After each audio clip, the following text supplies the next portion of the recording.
మేము ఈ గవర్నమెంట్ స్కూళ్ళలో చదివే రోజుల్లో ఒక్కోసారి వచ్చి క్రిస్టియన్ సంస్థల వాళ్ళు కేక్ ఒకటి, బిస్కెట్ ప్యాకెట్ ఒకటి, బైబిల్ ఇచ్చేవాళ్ళు.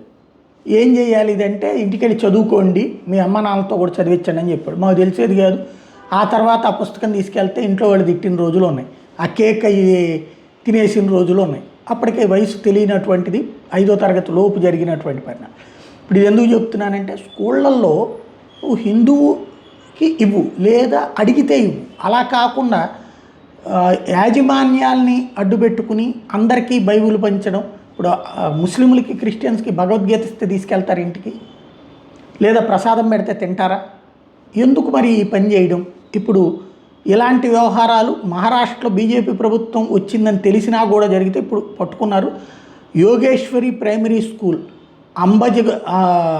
అంబజోగే ప్రాంత మహారాష్ట్రలో ఈ క్రిస్టియన్ బుక్స్ని, బైబిల్ సంబంధించినటువంటి బుక్స్ని తీసుకెళ్ళి అక్కడ పిల్లలకి పెడితే ఆ విషయాన్ని లోకల్గా ఉన్న హిందూ సంఘాలు తెలిసి అక్కడికి వెళ్ళేటప్పటికి ఆ పుస్తకాలన్నింటినీ దాచేశారు. క్రైస్తవ మత ప్రచార పుస్తకాలని, వాటిని అక్కడ ఉన్నటువంటి వాళ్ళు హైలైట్ చేసినటువంటి ఉదంతం ఇప్పుడు చర్చనీయాంశమైందన్నమాట.